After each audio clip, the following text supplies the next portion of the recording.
Hi ಎಲ್ಲರಿಗೂ ನಮಸ್ತೆ. ನಾನು ನಿಮ್ಮ ಆಶಾ ಚಂದ್ರ ಭಟ್. ಆಶಾಸ್ ನಳಪಾಕಕ್ಕೆ ನಿಮಗೆಲ್ಲರಿಗೂ ಸ್ವಾಗತ.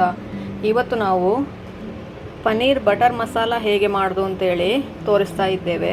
ರೆಸ್ಟೋರೆಂಟ್ ಸ್ಟೈಲಲ್ಲಿ ಮನೆಯಲ್ಲೇ ಹೇಗೆ ಮಾಡ್ಬೋದು ಅಂತ ಹೇಳೋದನ್ನು ತೋರಿಸ್ಕೊಡ್ತಾ ಇದ್ದೇವೆ ನಾವು. ಬನ್ನಿ ಸ್ನೇಹಿತರೆ, ಈಗ ಪನ್ನೀರ್ ಬಟರ್ ಮಸಾಲ ಹೇಗೆ ಮಾಡೋದು ಅಂತೇಳಿ ನೋಡುವ. ಪನ್ನೀರ್ ಬಟರ್ ಮಸಾಲ ಮಾಡಲಿಕ್ಕೆ ನಾನಿಲ್ಲಿ ಅರ್ಧ kg ಪನ್ನೀರ್ ತಗೊಂಡಿದ್ದೇನೆ. ಒಂದು ಸ್ವಲ್ಪ ಬೆಣ್ಣೆ, ಅರ್ಧ ಕಪ್ ಹಾಲಿನ ಕೆನೆ ಅಥವಾ ಕ್ರೀಮ್ ತಗೊಳ್ಬೋದು. ಇಲ್ಲ ಕ್ರೀಮ್ ಇಲ್ಲ ಅಂತಾದರೆ ಮೊಸರು ಕೂಡ ಹಾಕ್ಕೊಳ್ಬೋದು. ಒಂದು ಈರುಳ್ಳಿ ಉದ್ದಕ್ಕೆ ಹೆಚ್ಚಿಟ್ಕೊಂಡಿದ್ದೇನೆ, ಇದು ಫ್ರೈ ಮಾಡಲಿಕ್ಕೆ ಇರೋದು. ಹಾಗೆಯೇ 3 ಟೊಮೆಟೊ ತಗೊಂಡಿದ್ದೇನೆ. ಇಲ್ಲಿ ಒಳ್ಳೆ ಹಣ್ಣಾಗಿರೋ ಟೊಮೆಟೊ ಆಗಬೇಕು. 3 ಎಸಳು ಬೆಳ್ಳುಳ್ಳಿ, 1 ಇಂಚಷ್ಟು ಶುಂಠಿ, ಕಲ್ಲರ್ಗೋಸ್ಕರ 2 ಬ್ಯಾಡಗಿ ಮೆಣಸು, ಹಾಗೆ 1 ರಿಂದ 2 ಹಸಿಮೆಣಸು. ಮಸಾಲೆಗೆ 1 ಟೀ ಸ್ಪೂನಷ್ಟು ಕಾಶ್ಮೀರಿ ಚಿಲ್ಲಿ ಪೌಡರ್ ತಗೊಂಡಿದ್ದೇನೆ, 1/4 ಟೀ ಸ್ಪೂನ್ ಅರಶಿನ, ಅರ್ಧ ಟೀ ಸ್ಪೂನ್ ಜೀರಿಗೆ ಹುಡಿ, 1 ಟೀ ಸ್ಪೂನ್ ಕೊತ್ತಂಬರಿ ಹುಡಿ ಹಾಗೂ 1 ಟೀ ಸ್ಪೂನಷ್ಟು ಗರಂ ಮಸಾಲ. ಮೊದಲಿಗೆ ಬಾಣಲೆಗೆ 1 ಟೇಬಲ್ ಸ್ಪೂನಷ್ಟು ಎಣ್ಣೆ ಹಾಕ್ಕೊಳ್ತಾ ಇದ್ದೇನೆ. 1 ಟೇಬಲ್ ಸ್ಪೂನಷ್ಟು ಬೆಣ್ಣೆ. ಇಲ್ಲಿ ಎಣ್ಣೆ ಹಾಕೋ ಉದ್ದೇಶ ಅಂದರೆ ಬೆಣ್ಣೆ ಸೀದು ಹೋಗೋದ ಹಾಗೆ ಅಷ್ಟೇ. ಇದು ಚೆನ್ನಾಗಿ ಕರಗಿದ ನಂತರ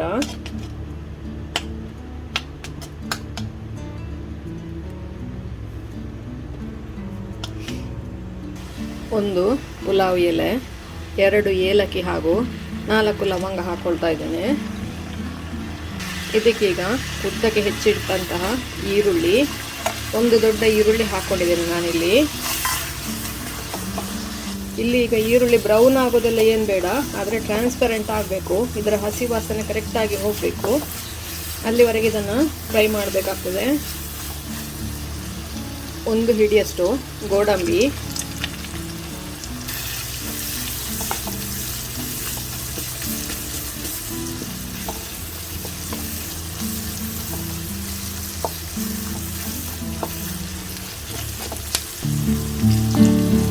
ಇದು ನೋಡಿ ಒಮ್ಮೆ ಟ್ರಾನ್ಸ್ಪರೆಂಟ್ ಆಗ್ತಾ ಇದ್ದ ಹಾಗೆ ಇದಕ್ಕೆ ಟೊಮೆಟೊ ಸೇರಿಸ್ಕೊಳ್ತಾ ಇದ್ದೇನೆ. ಟೊಮೆಟೊದ ಜೊತೆಗೇನೆ 2 ಬ್ಯಾಡಗಿ ಮೆಣಸು. ಬ್ಯಾಡಗಿ ಮೆಣಸು ಫ್ರೈ ಆಗೋದೇನಿಲ್ಲ, ಅದಕ್ಕೆ ನಾನು ಕೊನೆಗೆ ಹಾಕ್ಕೊಳ್ತಾ ಇದ್ದೇನೆ. ಅದು ಕಲ್ಲರಿಗೋಸ್ಕರ ಮಾತ್ರ. ಕಾಶ್ಮೀರಿ ಚಿಲ್ಲಿ ಇದ್ದರೆ ಕಾಶ್ಮೀರಿ ಚಿಲ್ಲಿ ಹಾಕ್ಕೊಳ್ಳಿ. ನನ್ನ ಹತ್ರ ಕಾಶ್ಮೀರಿ ಚಿಲ್ಲಿ ಇಲ್ಲ, ಹಾಗಾಗಿ ನಾನು ಬ್ಯಾಡಗಿ ಮೆಣಸು ಹಾಕ್ಕೊಳ್ತಾ ಇದ್ದೇನೆ. ಅದರ ಒಳಗಿನ ಬೀಜ ಎಲ್ಲ ತೆಗೀರಿ. ಬಟರ್ ಮಸಾಲ ಅಂದರೆ ಅದು ತುಂಬ ಖಾರ ಇರೋದಿಲ್ಲ, ಮಸಾಲೆ ಆಗಿರೋದಿಲ್ಲ. ಅದು ಹೆಸರು ಮಾತ್ರ ಬಟರ್ ಮಸಾಲ ಅಂತ ಹೇಳಿಕೊಂಡು. ಇದೀಗ ಟೊಮೆಟೊ ಮೆತ್ತಗಾಗುವವರೆಗೆ ಇದನ್ನು ಫ್ರೈ ಮಾಡ್ಕೊಳ್ಬೇಕು.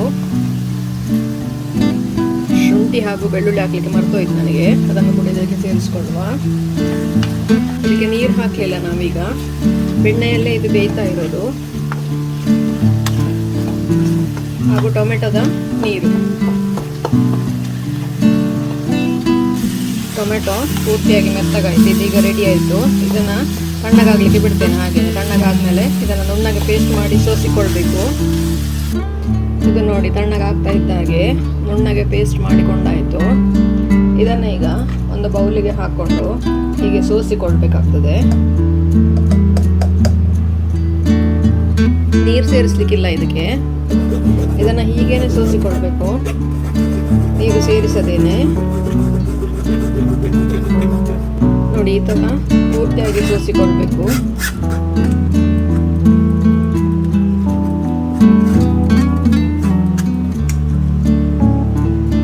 ಇದು ನೋಡಿ ಈ ಅಂದಾಜಿಗೆ ಇರ್ತದೆ.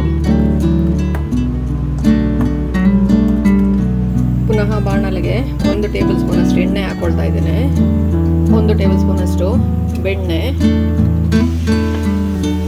ಇದು ಕರಗ್ತಾ ಇದ್ದ ಹಾಗೆ ಉದ್ದಕ್ಕೆ ಕಟ್ ಮಾಡಿಟ್ಟಂತ ಹಸಿಮೆಣಸು,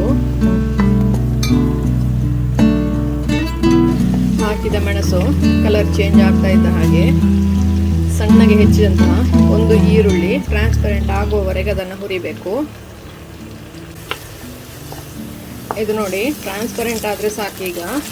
ಈಗ ಇದಕ್ಕೆ ನಾವೇನು ಪೇಸ್ಟ್ ಮಾಡಿ ಇಟ್ಕೊಂಡಿದ್ದೇವೆ ಟೊಮೆಟೊ ಈರುಳ್ಳಿದು, ಅದನ್ನು ಈಗ ಸೇರಿಸ್ಕೊಳ್ವ. ಇದನ್ನು ಈಗ ಇನ್ನೊಂದು 10 ನಿಮಿಷ ಫ್ರೈ ಮಾಡಬೇಕು. ಅದು ಎಣ್ಣೆ ಬಿಟ್ಕೊಳ್ಬೇಕು, ಅಲ್ಲಿವರೆಗೆ ಇದನ್ನು ಫ್ರೈ ಮಾಡಬೇಕಾಗ್ತದೆ. ಚೆನ್ನಾಗಿ ಮಿಕ್ಸ್ ಮಾಡಿಕೊಂಡು ಅವಾಗ ಅದನ್ನು ಮಗುಚುತ್ತಾ ಇರಿ, ಇಲ್ಲದಿದ್ದರೆ ನಾವು ಗೋಡಂಬಿ ಹಾಕಿದ್ದೇವೆ ಅದಕ್ಕೆ, ಹಾಗಾಗಿ ತಳ ಕೂತ್ಕೊಳ್ತದೆ ಅದು.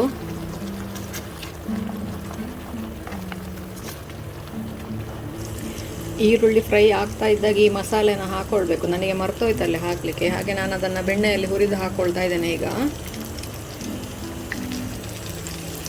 ಬೆಣ್ಣೆಯಲ್ಲಿ ಇದರ ಹಸಿ ಸ್ಮೆಲ್ ಹೋಗಬೇಕು, ಅಲ್ಲಿವರೆಗೆ 1 ನಿಮಿಷ ಫ್ರೈ ಮಾಡಬೇಕಾಗ್ತದೆ ಇದನ್ನು. ನೋಡಿ, ಇದು ರೆಡಿ ಆಯಿತು ಮಸಾಲೆ. ಇದನ್ನು ನಾವೇನು ಗ್ರೇವಿ ಕುದಿಸ್ತಾ ಇದ್ದೇವೆ ಅದಕ್ಕೆ ಹಾಕ್ಕೊಳ್ತಾ ಇದ್ದೇನೆ.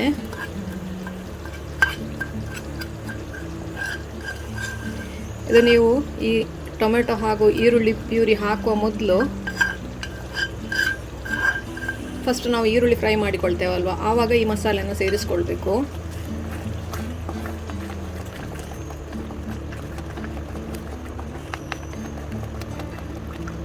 ಇದಕ್ಕೆ ನಾವು ಇಲ್ಲಿವರೆಗೆ ಎಲ್ಲಿ ಕೂಡ ಉಪ್ಪು ಹಾಕಲಿಲ್ಲ. ಈಗ ರುಚಿಗೆ ಬೇಕಾದಷ್ಟು ಉಪ್ಪು ಸೇರಿಸ್ಕೊಳ್ಳಿ.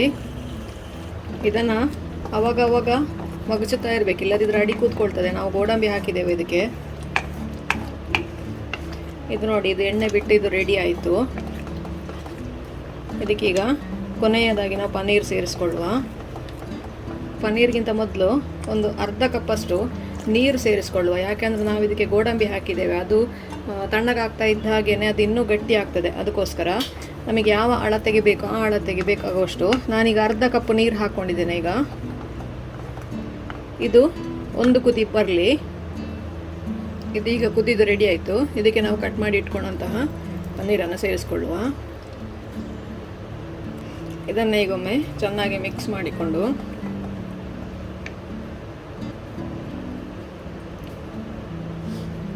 ಮೇಲಿಂದ ಒಂದು ಅರ್ಧ ಕಪ್ಪಷ್ಟು ಹಾಲಿನ ಕೆನೆ ಸೇರಿಸ್ಕೊಳ್ತಾ ಇದ್ದೇನೆ.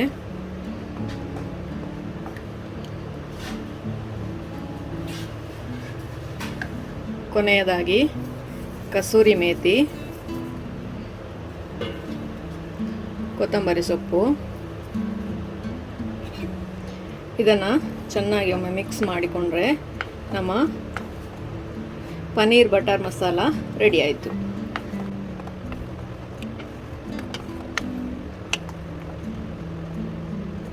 ಇದೊಂದು 5 ನಿಮಿಷ ಸಣ್ಣ ಉರಿಯಲ್ಲಿ ಮಸಾಲೆ ಪನ್ನೀರಿಗೆ ಎಳೆಯುವಲ್ಲಿವರೆಗೆ ಒಂದು 5 ನಿಮಿಷ ಸಣ್ಣ ಉರಿಯಲ್ಲಿ ಇದೀಗ ಕುದಿಬೇಕು. ನಿಮಗಿದು ಮಂದ ಆಗ್ತಾ ಇದೆ ಅಂತ ಅನ್ನಿಸಿದರೆ ಇನ್ನೊಂದು ಅರ್ಧ ಕಪ್ ನೀರು ಹಾಕ್ಕೊಳ್ಳಿ. ನಂದು ಇದೀಗ ಸರಿಯಾಗಿ ಇದೆ, ಹಾಗಾಗಿ ನಾನು ನೀರು ಸೇರಿಸ್ತಾ ಇಲ್ಲ. ಇದು ಜಾಸ್ತಿ ಆಯಿತು ಅಂತ ಅನ್ನಿಸಿದರೆ ಇದು ಕುದೀತಾ ಇನ್ನೂ ಕೂಡ ಮಂದ ಬರ್ತದೆ ಇದು. ಹಾಗಾಗಿ ಇನ್ನೊಂದು 5 ನಿಮಿಷ ಇದು ಕುದೀಲಿ. 5 ನಿಮಿಷ ಕುದಿದು ನಮ್ಮ ಪನ್ನೀರ್ ಬಟರ್ ಮಸಾಲ ರೆಡಿ ಆಯಿತು. ನೀವು ಕೂಡ ಒಮ್ಮೆ ಟ್ರೈ ಮಾಡಿ ನೋಡಿ ಹೇಗಾಯಿತು ಅಂತ ಕಮೆಂಟ್ ಮೂಲಕ ನಮಗೆ ತಿಳಿಸಿ. ಲೈಕ್ ಕೊಟ್ಟು ಶೇರ್ ಮಾಡಿ. ನೀವಿನ್ನೂ ನಮ್ಮ ಚಾನಲನ್ನು ಸಬ್ಸ್ಕ್ರೈಬ್ ಮಾಡ್ಕೊಳ್ಳಿಲ್ಲ, ಸಬ್ಸ್ಕ್ರೈಬ್ ಮಾಡಿಕೊಂಡು ಪಕ್ಕದಲ್ಲೇ ಇರುವ ಬೆಲ್ ಐಕಾನನ್ನು ಒತ್ತಿಕೊಂಡು ನಮ್ಮನ್ನು ಸಪೋರ್ಟ್ ಮಾಡಿ. ನಮ್ಮ ಇನ್ಸ್ಟಾ ಹಾಗೂ ಫೇಸ್ಬುಕ್ ಪೇಜನ್ನು ಫಾಲೋ ಮಾಡ್ತಿಲ್ಲ ಅಂದರೆ ಫಾಲೋ ಮಾಡಿ. ನಾಳೆ ಇನ್ನೊಂದು ಹೊಸ ವಿಡಿಯೋದೊಂದಿಗೆ ಹೊಸ ರೆಸಿಪಿಯೊಂದಿಗೆ ಪುನಃ ನಿಮ್ಮನ್ನು ಭೇಟಿ ಆಗ್ತೇನೆ. ಧನ್ಯವಾದಗಳು.